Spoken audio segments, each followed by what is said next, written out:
महाविशुभ पणा संक्रांति उपलक्षे आपण माने समस्त को हार्दिक शुभेच्छा एवं शुभकामना।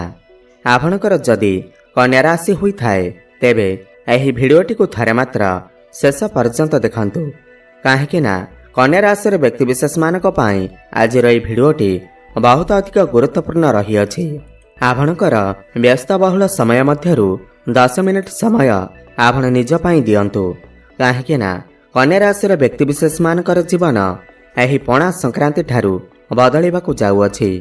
कारण ग्रह नक्षत्र मानकर चलन रे गोटे बहुत बड़ परिवर्तन हेबाकु जाउअछि, जहा द्वारा एमानकर जीवन रे चलिथिबा समस्त दुख कष्ट एवं समस्यार अंत हेबाकु जाउअछि एवं एही पणा संक्रांति ठारू पुणी थरे खुशी फेरिबाकु जाउअछि। सूर्य महाग्रहंकर राशि परिवर्तन हेबाकु जाउअछि, जहा द्वारा आपणकर जीवन रे किछि बड़ हेबाकु जाउअछि। पूर्वरु सूर्य महाग्रह आपणकर सप्तम भाव रे शनिक सहित थिले, जहा फଳରେ आपणकु खराब प्रभाव प्राप्ति हेउथिला। आपणकर जीवन रे समस्या एवं चिंता लागि रहिथिला। स्वास्थ्य रे समस्या देखा देउथिला। वैवाहिक जीवन व्यापार वाणिज्य रे समस्या देखा देउथिला। किछि बड़ हेबाकु जाउअछि। आपणक जीवन रे चालिथिबा समस्त दुख कष्टर अंत हेबाकु जाउअछि। एही पणा संक्रांति ठारू पुनर्बार आपणकर जीवन रे खुशी फेरिबाकु जाउअछि। तेबे आसंतु जानिबा एही पणा संक्रांति ठारू आपणकर जीवन रे कौन सबु बड़ हेबाकु जाउअछि। एहा परिवारु जदि आपणकर भी कन्या राशि होई थाए एवं आपण भी ईश्वरंकु सच्चा हृदय रे भक्ति करुथांती, विश्वास करुथांती, तेबे एही भिडियोटी को लाइक करी कमेंट बॉक्स रे जय मां लक्ष्मी जय हनुमान अवश्य लिखि दियंतु। देखंतु पूर्वर आपणकर स्वास्थ्य खराब रहुथिला, धन जनित समस्या देखा देउथिला। आपण ऋण नेइथिले किंतु ऋण सुझी पारु नथिले। ऋणर भार आपणकर ऊपर बढ़ी जाइथिला। आर्थिक समस्या देखा देउथिला। गृह परिवार रे खुशीर वातावरण नथिला। शिक्षा क्षेत्र रे समस्या देखा देउथिला। आपणकर अननेसेसरी खर्च हेउथिला। समाज रे आपणकर मान सम्मान नथिला। आपणकु चाकरी प्राप्ति होई पारु नथिला। संतान संतति पाई आपण चिंतित थिले। आपणकर व्यापार वाणिज्य रे लॉस हेउथिला। प्रेम जीवन रे मध्य समस्या देखा देउथिला। तेबे एही भली जहा भी समस्या आपणकर जीवन रे चालुथिला ताहा एबे दूर हेबाकु जाउअछि। आपणकर जीवन रे एही पणा संक्रांति ठारू पुणी थरे खुशी फेरिबाकु जाउअछि। आपणकर जीवन रे नूतन सूर्य उदय हेबाकु जाउअछि। देखंतु सूर्यंकर राशि परिवर्तन हेउअछि। एही पणा संक्रांति ठारू सूर्य आपणकर सप्तम भाव को छाड़ी अष्टम भाव को चलन करिवे। अष्टम भाव को कुंडली रे एते भल विचार करा जाई नथाय, किंतु सूर्य एठारे उच्चस्थ हेउछंती। आपणको कोनोसी जगारू गुप्त धन प्राप्ति होई पारे। पौत्रिक संपत्तिर लाभ आपणको प्राप्ति होई पारे। जो व्यक्ति विशेष माने रिसर्च क्षेत्र रे अछंती, साइंटिस्ट अछंती किमा जो माने एस्ट्रोलॉजर अछंती, सेमानको बहुत अधिक फायदा प्राप्ति हेबा। किंतु आपण गाड़ी मोटर चलाचली कला बेले सतर्कता अवलंबन करंतु, नहेले एक्सीडेंट किमा कोनोसी खंडिया खबर हेबार संभावना मध्य बनुअछि। सूर्य आपणकर अष्टम भाव रे बसी आपणकर द्वितीय भाव धन भाव को देखुछंती। तो एही पणा संक्रांति ठारू आपणकर धन रे वृद्धि देखिबाकु मिलिबा। आपणकर बैंक बैलेंस बढ़िबा। घर परिवार रे खुशीर लहरी खेली उठिबा एवं घर को नूतन अतिथि मध्य आसी पारंती। आपणकर बाणी रे मधुरता आसीबा। देखंतु आपणकर धन भावर अधिपति शुक्र आपणकर सप्तम भाव रे चलन करुछंती एवं तांको सहित बुध एवं शनि मध्य अछंती। तो जो व्यक्ति विशेष माने व्यापार वाणिज्य करुछंती सेमानक सेमानकर व्यापार वाणिज्य रे बहुत अधिक लाभ प्राप्ति हेबा। सेमानकर डेली इनकम रे वृद्धि आसीबा। आय रे वृद्धि देखिबाकु मिलिबा। पार्टनरशिप रे व्यापार वाणिज्य करुथिले आपनकु लाभ ही लाभ प्राप्ति हेबा। वैवाहिक जीवन रे पुणी थरे खुशी फेरी आसीबा। पूर्वर जदि आपनकर वैवाहिक जीवन रे किछि समस्या चलिथिला, आर्गुमेंट कଳି झगड़ा भली परिस्थिति उत्पन्न हेउथिला, तेबे एही पणा संक्रांति ठारू एही सब समस्या दूर होई जिबा। आपनकर वैवाहिक जीवन रे सुख फेरी आसीबा। आपण दुई जण मिसी किसी फैमिली प्लानिंग करि पारंती। जो दंपति माने संतानर कामना रखिथिले तो सेमानकु संतान सुख मध्य प्राप्ति होई पारे। देखंतु शनिकर राशि परिवर्तन होई सारिछि। शनि आपणक राशि पाई पंचम एवं षष्ठ भावर अधिपति होई करी आपणकर सप्तम भाव को चलन करुछंती। पंचम भाव प्रेम जीवनर भाव होई थाए, शिक्षा क्षेत्रर भाव होई थाए। तो प्रेम जीवन में आपको सफलता प्राप्ति हेब। एही पणा संक्रांति ठारू आपको प्रेम जीवन में सफलता प्राप्ति हेब। जो प्रेमी जुगल माने जो मानकर कथबार्ता बंद हो जाइथिला, ब्रेकअप आदि हो जाइथिला, तो सेमानकर पुणी थरे कथबार्ता होई पारे।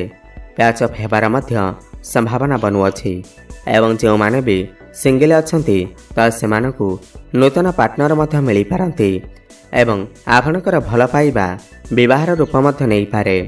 शिक्षा क्षेत्र कथा जदि आमे आलोचना करिबा, आपण कोनोसी उच्च शिक्षा करिबा पाई बाहर को जाई पारंती, कोनोसी नूतन स्थान रे एडमिशन नहीं पारंती। एही पणा संक्रांति परे जदि आपणकर किछि एग्जाम अछि तेबे सेथिरे आपण निश्चिंत भावरे उत्तीर्ण करिवे। प्रतियोगितामूलक परीक्षा रे कॉम्पिटिटिव एग्जाम सरकारी क्षेत्र रे आपणको विशेष लाभ प्राप्ति हेब। काहेकिना सूर्य उच्चस्थ हेउछंती। समाज रे आपणको मान सम्मान प्राप्ति हेब। आपणकर लोक संपर्क बढ़िब। देखंतु बृहस्पति आपणकर भाग्यस्थान रे विराजमान अछंती एवं गुरुंकर नक्षत्र परिवर्तन हेउछि। तो भाग्य बल रे आपणको सब किछि प्राप्ति हेब, समस्त सुख प्राप्ति हेब। भाग्य बल रे आपण कर्म क्षेत्र रे बहुत अधिक उन्नति करिवे। आपण कोनोसी बड़ कार्यर आरंभ करि पारंती, बड़ इन्वेस्टमेंट करि पारंती। कोनोसी शुभ मांगलिक कार्य आपणकर घरे आयोजन होई पारे। आपण कोनोसी धार्मिक स्थान को यात्रा करि पारंती। आपण कोनोसी गाड़ी मोटर, भूमि, प्रॉपर्टी किमा नूतन गृह इत्यादि निर्माण करिबा पाई मन बळेई पारंती एवं करि मध्य पारंती। पितांकर साहाय्य सहयोग आपणको प्राप्ति हेब। भाग्य बल रे आपणको कम परिश्रम रे बहुत अधिक सफलता प्राप्ति हेब। शेयर मार्केट, स्टॉक मार्केट एवं ट्रेडिंग रे जो माने काम करुछंती सेमानकु आकस्मिक धन मध्य प्राप्ति हेब। गुरु एठारे बसी आपणकर प्रथम भाव, तृतीय भाव एवं पंचम भाव को देखुछंती। प्रथम भाव को देखिबार माने हेला जो मानकर पूर्वरु स्वास्थ्य समस्या लागि रहुथिला तो सेमानकर स्वास्थ्य समस्या दूर होई जिवो। सेमाने स्वास्थ्यवान अनुभव करिवे, किंतु आपणकर टिके मोटापण बढ़ी पारे। सेथिपाई आपण आपणकर खाद्यपेय उपरे नियंत्रण रक्षा करंतु। गुरु एठारे बसी आपणकर तृतीय भाव को देखुछंती तो आपणकर साहस पराक्रम रे वृद्धि आसीबा, स्टामिना बढ़िबा। आपणको टिके अधिक परिश्रम करिबा को पड़ी पारे, अधिक धां दौड़ करिबा को पड़ी पारे।